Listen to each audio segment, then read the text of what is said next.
Welcome to the Elite Power Moves podcast, where we unlock the secrets to level up in all areas of life. I'll be interviewing some of the world's top performers in their fields so that you can uncover and learn the strategies that have led to their overall success and apply it to your own life. Scotty, welcome to the Elite Power Moves podcast. Absolutely honored to have you on. Love what you put out to the world and looking forward to getting through some questions with you. Thanks so much for having me on, Michael. I'm excited because we've been trying to organize this podcast for a little bit and technical issues pop up, but here we are. So thanks for having me, man. No worries. Yeah. Scotty, your motto, food is medicine, highlights the connection between diet and health. How do you develop this philosophy, and what are some key tips you would like our listeners to know?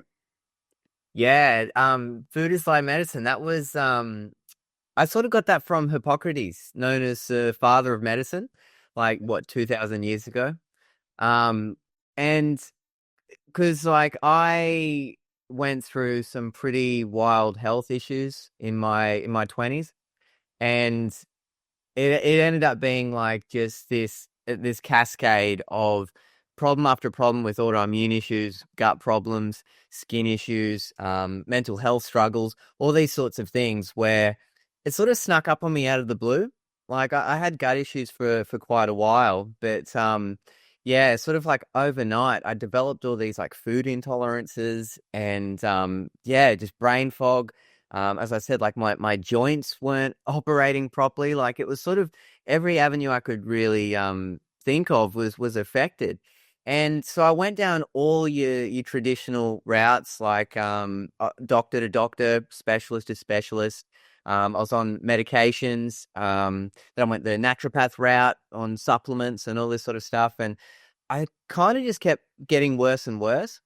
And it wasn't until like I had this realization where I was on this sort of hamster wheel that I needed to sort of take responsibility for my health and try and figure this out. And I come across this wacky all meat diet, the carnivore diet. And I was so reluctant to doing this, and it wasn't like I was I wanted to, but I ended up feeling like, look, I'm at the bottom of the barrel. Let's just give this a try, see how I go. And I wanted to do it for a month just to see how I felt, and it was a bit of a struggle to get there. Like eating only meat can be like quite intense, and your body has to adjust to that, right? But after that month, a lot of my symptoms started to clear up, and I'm like, okay, this is interesting. Let's keep this going. So I did it for another 3 months. And by the end of that 3 months, I finally had like a reference point of how good I could feel. Symptoms alleviated, gut issues cleared up. Like I had things like diarrhea for like a bloody year, and cutting out fiber actually got me back to like regular normal bowel movements, which is like, you don't hear this sort of stuff. So you know, here I am 2.5 years later, still doing the carnivore diet, and I've never felt better in my life. And if I stray from it, I get sort of the symptoms flare up again. But because obviously food is like medicine. Not everybody has to do the carnivore diet, but it is an option for people who might be, struggling and don't have answers. But I feel like recently, maybe over the past year, I've sort of taken it to the next level, thinking like nature is our medicine. We need to get back to nature, whether that's through getting full spectrum sunlight during the day instead of being indoors all the time, not being bombarded by artificial light at night for our circadian health, things like grounding, getting hot, getting cold, all these sorts of things. It's just like getting back to nature. And that's like, these are little pieces of the puzzle, of the whole health puzzle, that I think that we need to look at, that I believe determine our overall health. I'm a big fan, Scotty, of like what did our ancestors used to do. And obviously they didn't have the sprayed herbicides and pesticides on our vegetables. They didn't have all the other antibiotics and hormones in our meat as well, and they were eating fresh and organic. And I think you have to think about what sort of water did they drink? Was it filtered? Was it, obviously it had a lot of like trace elements like magnesium and all these other things that our bodies need. But they also spent a lot of time outside, and it's something that I do religiously, getting outside and getting that sunlight because, you know, like you mentioned with circadian rhythm, like we're going to wake up, we're going to spike cortisol, which is natural. Um, we're going to go through the motions of setting all our clock timers off. So we're getting to the point in the afternoon where we're releasing, our melatonin and, gradually during the day, adenosine, which is obviously going to make us feel tired and drowsy. And I think a lot of people are just stuck in that rut of, not eating the right foods. It's more processed and packet and it's busy and, they're having these issues. Then it leads to, poor sleep and, having to have that doctor's visit where you're literally, getting a band-aid with pharmaceuticals. So the one Mhm. thing I love Addressing the about symptoms, right?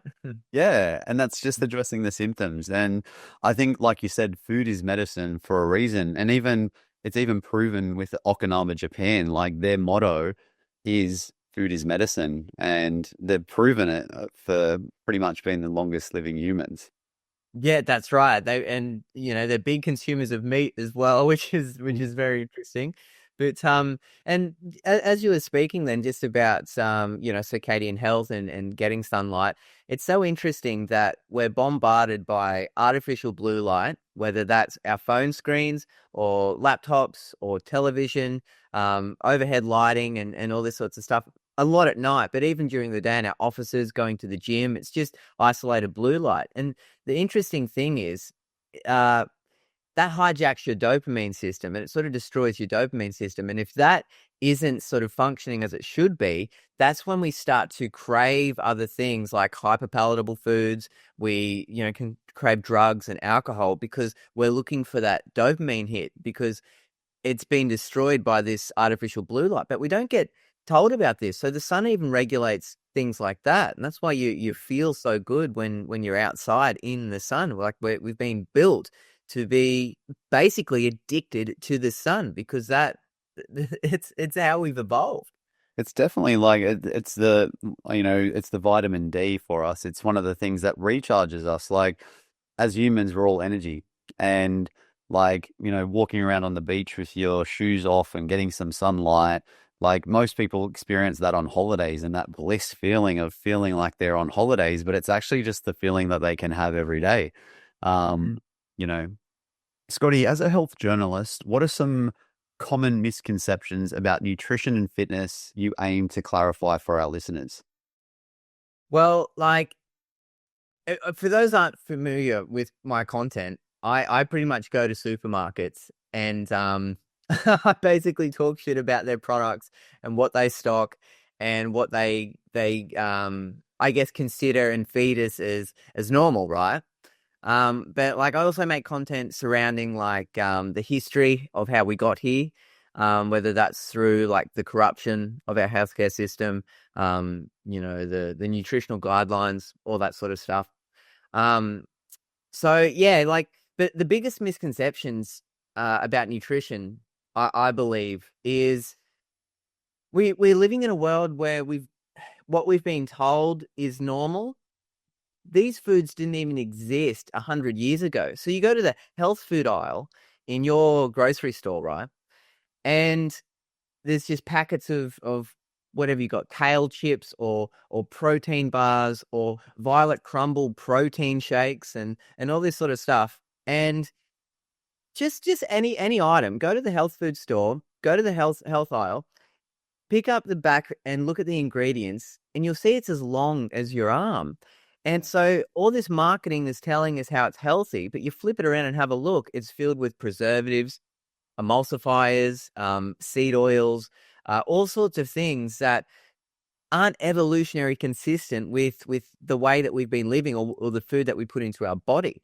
So I feel like that's one of the biggest misconceptions is that what we get told is normal now, right? Because you see it everywhere. You go to a cafe and it's just a cabinet filled with high refined carbohydrate foods, croissants and burgers and all sorts of things. And or you go to the I don't know, your fish and chip shop and everything's deep fried in canola oil or whatever it may be. All these things where it's constantly coming at us in every direction. And even if you come home and cook, you've got to be so careful with the products that you're buying. Because like I said, you can have so many ingredients that you didn't know were in there unless obviously you have a look. And these can have some dire health implications, It's Mate, it's a pretty scary time. I think, Scotty, it's important. I think they should actually teach it in school of how to read a nutrition label. Uh, And I think that the key point is they don't. There's no education around that. And then you see things that say like low fat, but you look at the back and it's high sugar. Or, one of the reels that I seen you do on Instagram about the sugar-free biscuits. I mean, the ingredients in there is so damaging for your gut health, which is a major part of our function as a human. It's like, the gut heals the body. So mm, I think it's definitely they definitely need some more education.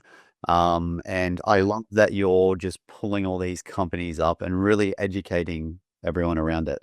I'm surprised that I haven't been kicked out of the supermarket yet making these videos, to be honest. But I have been told by a lot of people, like in the comment section, have you heard of the app called, is it Yucca or Yucca?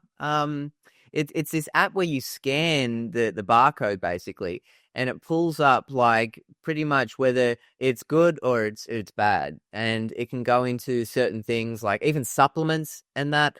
Like, I did a video a while ago on supplements, and I picked up this vitamin C supplement from a very popular pharmaceutical company, and I looked on the back, and it contained benzoates. Where if you have a little Google and you type in maybe some benzoates with vitamin C, you'll find that it actually goes to this other compound that can be quite dangerous to the human body.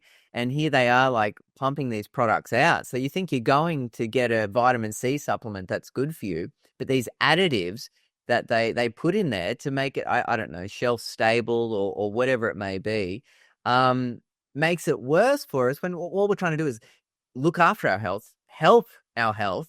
But, and I experienced this when I was like on an array of supplements. I actually experienced worse health outcomes taking supplements because a lot of them were filled with sulfites, and I had sulfites issues and soy issues. And, I was intolerant to these things, but the doctors or the naturopaths didn't bother to say like, oh, by the way, these have additives in here that won't won't really go well with your body. But we'll just skip past that. So it's so interesting, and which is hard. Like I said, a lot of people want to be looking after their health. I honestly think people have their health in their best interest, but we don't have like the right sort of direction and guidance. It's definitely like going to snowball into our next question, but like the one thing I do see is these shelf packet items that we're supposed to be eating are so full of these preservatives that are just basically there to help them sit on the shelf or sit in your cupboard. It's the Yeah. same as like, if you buy an organic banana versus a non-organic banana, you'll see the sprayed herbicides and pesticides will keep those bananas looking ripe and fresh looking in your fruit bowl, where the organic bananas will start to brown and spot over a quicker amount of time. That's And what you want. and that's what you want, you know what I mean? And it's definitely, I think, going to be a massive pandemic in the future for our future generation around health and issues that are going to come up. Yeah, yeah, I totally agree. Scotty, with the rise of processed foods and the misconception about diets, what are the biggest nutritional challenges you will see for our future generation? It might be a bit controversial to say, but I feel our recommended health guidelines, things like the food pyramid, things we've been told we should be doing, has made us sick, which is absolutely wild because as I said, I think people do want to have their health in their best interest, right? So they want to listen to do what they can for their health. And what we've been told, like, I know that I followed that. I know I followed that growing up, and I got to hear with autoimmune issues and that, you need to have 7 to 11 servings of grains every day when that absolutely destroyed my health. So I think that's a big factor. The mainstream health advice, and this is where it's amazing that we're in 2025 now, because we've got some incredible like online doctors where it sounds like, unreliable, but then you follow certain people that I follow, like, a Dr. Anthony Chafee or a Dr. Paul Mason, amazing like doctors out there that are making content surrounding this. And I've learnt more in these past couple years, following these doctors online than I have, doing, nutrition at school. Yeah, all these sorts of things. So I think that's a really great thing that we've got. We've got other doctors speaking out about this sort of stuff.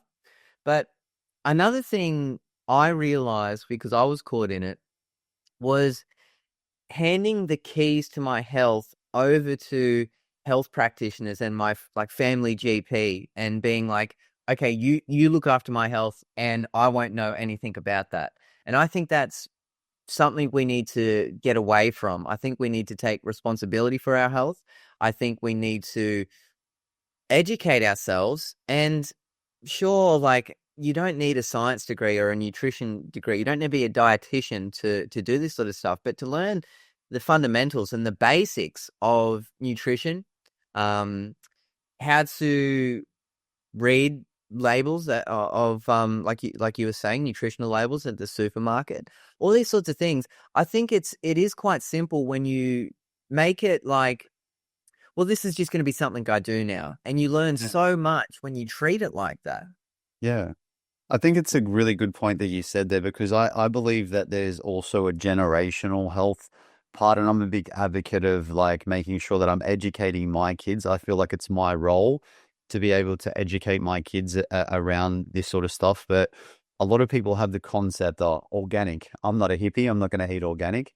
Uh, and they have this ego around, actually wanting to understand and pass on that future generation, Mm. generational health.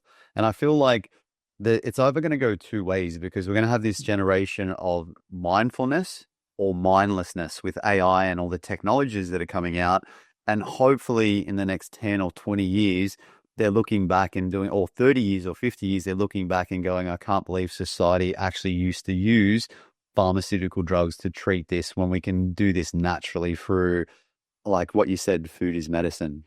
Yeah, yeah, and when you start to look into some of these like nutritional studies, sort of claiming that statins, I believe, make the best choice for yourself. I'm no medical expert, but there's a lot of studies out there that saying like statins are extremely good for your health and to lower cholesterol and that. Then you see that they've been funded by the pharmaceutical companies that make the statins.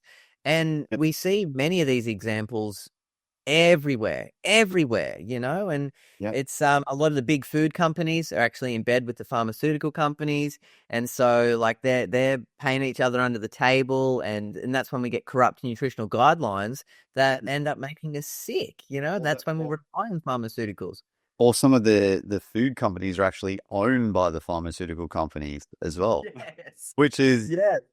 like let's pull the wool over over people's eyes. But like you said, like the men that you follow and the doctors, I think that people need to stand up and start talking out about it and start to really educate people. And I think people are really taking on to these people like yourself, that are really opening people's eyes to what they need to do. This is why I'm so passionate about making this kind of content, because I was directly affected by this, through pharmaceutical drugs, through eating foods I thought were right for me that weren't, and I lost my health over that. So this is why I love to go to supermarkets, and I'm not scared to talk about this because it directly affected me, and I see so many other people it is directly affecting. And the amount of like messages I get from people all around the world that say they've been in the exact same position, like, autoimmune issues and all this sort of stuff, and no one had answers, and that they felt so helpless. And there's nothing worse than feeling helpless and just lost in the medical system. But then just to realize, look, I know it's complicated, but it's also very, very simple when you just take it back to the basics of eating real food, getting real sunlight, getting your feet on the ground, reconnecting yourself with these. It's free and it's effective, and yeah, it's why like I just love making this kind of content. I feel like the men like you and myself that are, making the biggest change have experienced the lows ourselves. Like, as you probably don't know, I used to tip the scales at 145 kilos after my footy debut, and obviously getting into my three companies that are focused around health. My ultimate goal is to make change in people's lives and to educate and to give to make sure no one goes through the same thing that we did. And I think the people like us are definitely making an impact in the world. Yeah, well, you've personally experienced it, so you know where people are coming from. Scotty, as a comedian and health advocate, how do you use humor to address serious health topics while maintaining that 80-20 balance in diet? Um, so people still feel like they can have that sort of life. Oh yeah, like 80-20, as in like say 20% sort of just having a bit of naughty food here and there, and then 80% of the time maintaining a good diet. Yeah, like obviously most people, coming from where they're at in society now, they're more reluctant to step into that sort of 80-20 approach. And I feel like, obviously educating people that you can still have something that's still healthy, but it's a substantial meal that's going to make you feel like you're not sort of stuck on a diet or anything. Sure, yeah, yeah, yeah. Um, I guess it's in that regard, it depends where you're at, because I feel like it comes down to being a moderator or an abstainer. And it depends how you treat these foods. If you're able to eat a little bit of like some ultra processed foods, you might get a tummy ache, or whatever it is, but you can put it down. I think that's great. If you can moderate it, that's great. But I know many people that don't have that ability. And abstaining altogether is their way of doing it. They find that easier. And it depends where you're at with your health. Like for me, doing this carnivore diet, I'm just 100% strict eating meat only. But, I will have coffee maybe every now and again.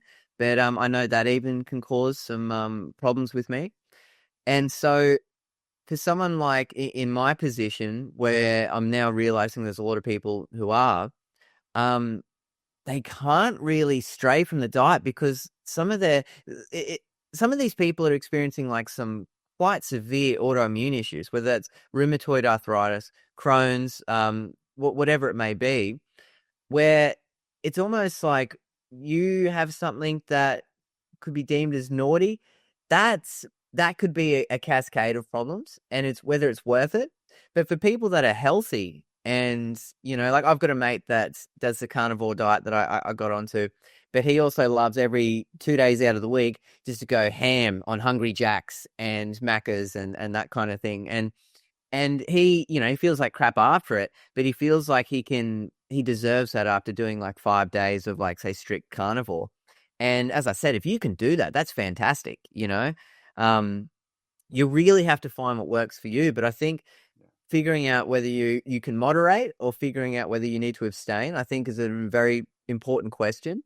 Um, and as to the humor aspect, the first part of the question, I think humor is effective in taking away the heaviness or the burden of whatever the horrible thing is. So, like, if I'm here making fun of some of these corrupt pharmaceutical companies or big food companies, it makes it more palatable, I guess you could say. Mind the pun.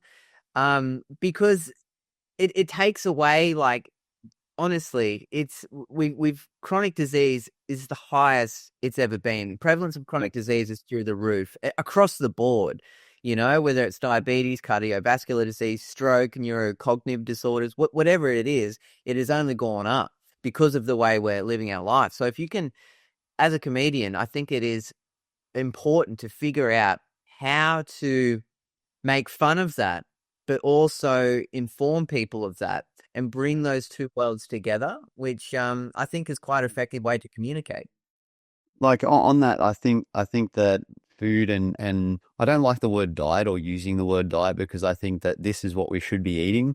And most people, when they start, some sort of diet, they link it to being on a diet. And I think, I think that's a dangerous word. I think we should use like, this is a plan, like this is our lifestyle. And like you said, everyone, like we're 1 in 4 trillion, so everyone's going to have different styles of diet, and we're gonna make sure that we've got to make sure we stick to what we're doing. And I think sometimes, like, telling people, yeah, you can have like that one free meal, and it doesn't have to be processed. It can be something like that's a sustainable meal if they do like having a sustainable meal that's not sort of structured on their plan. But I do believe, and I'm a big fan of sticking with something 100%, because that's when you're going to get 100% of the results. You're not going to have any of those side effects and stuff like that.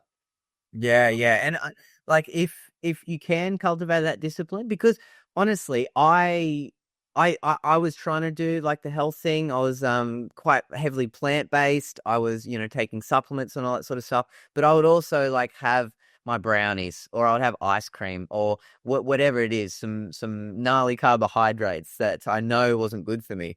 And I was like addicted to that sort of stuff. And it took like a couple weeks of being on this carnivore diet for those cravings to die down and be able to walk past a bakery without just wishing I was in there. So it's I think food has a lot more power over us than we can believe, and especially with hyperpalatable foods.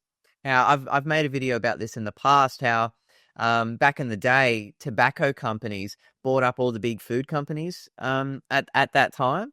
And so they used a lot of techniques and additives that they used for cigarettes, and they applied that to hyperpalatable foods. So these foods were literally engineered so precisely so we don't put them down. And it's the perfect ratio of salt to fat to sugar, where it hits what you call a bliss point. And that will just pull you in and make you'll be thinking about it, and you'll be craving it even after eating a whole bag of these ridiculous potato chips. It's and so that I think that's something to remember as well, that like we're working with bigger and more crazier things than we can imagine.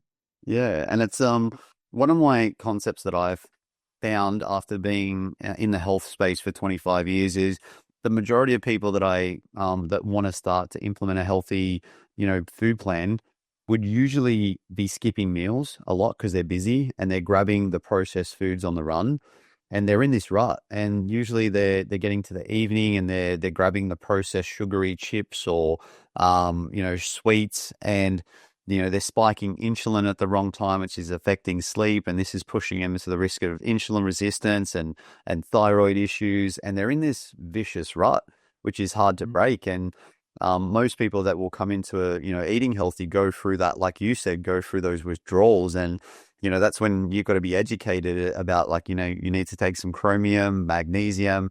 You got to make sure you're having your healthy fats and protein and much more. Yeah, because if you aren't getting these nutritious foods into you, like you said, and you're at the end of the day, you're craving some nutrition, and you do go for that cheap, quick processed food, it's basically void of nutrients. And so it's like you're just getting all this crap bombarding you, and you're still not nourishing yourself with these nutrients. So you're just you're in this cycle. You're in this cycle, which is why it's important to, like, fat and protein are extremely important for our diet. Yeah. Scotty, what emerging health issues linked to nutrition are the most concerning about today, and how do you believe individuals can better equip themselves to navigate these challenges? You know, as I just said before, we see chronic disease only rising. We've made these changes, say, like cardiovascular disease. That's the number one killer. If I'm not mistaken, cardiovascular disease is the number one killer. Pretty much, yeah. Yeah, yeah, Here as well. yeah, yeah. And so, we've been told that saturated fat and red meat causes cardiovascular disease. And so we go out of our way to reduce these things in order to reduce cardiovascular disease. But in reducing our animal protein and animal fats, cardiovascular disease has only gone up. And so I think this goes back to educating ourselves, diving that little bit deeper, not just taking that face value of what I said before, these nutritional guidelines that we have discovered are corrupted. Um, and if we can figure out what's also like, because you don't want to be living in hell and eating foods that you hate your life because of the foods you're eating. But if you can find that good balance to eat the foods that you love, like for me, for example, eating only steak, people would say, don't you get sick of that?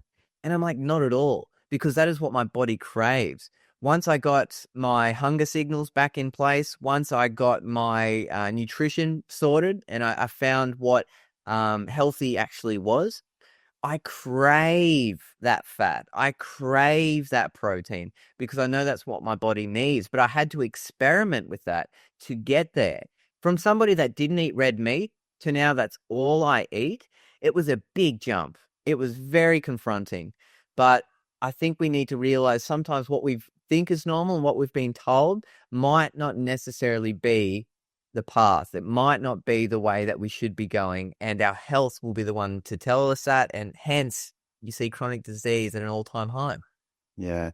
I really do feel like, just ending up the podcast, really, I feel like there has to be a class at school around, like, firstly mindset, education around nutrition, and just lifestyle habits of how to look after yourself, because we can learn about science and maths and all these other things that we're probably not going to use in life, but the thing that's going to have the biggest impact is looking after our health and having that foundation.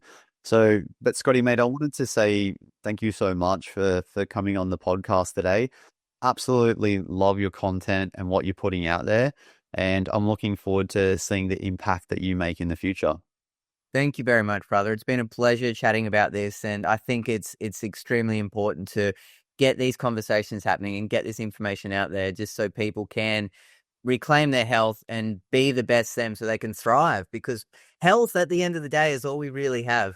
Thank you for tuning in today, and I hope you found the discussion useful. Our goal is to positively impact the well-being of 1 million people's lives just like you by sharing the experience and knowledge of some of the world's top performers. So you don't miss out on any key strategies to help you succeed, make sure you hit the subscribe button below. And if you think you may know someone that would benefit from this episode, join us in our mission of impacting 1 million lives and share it with your friends.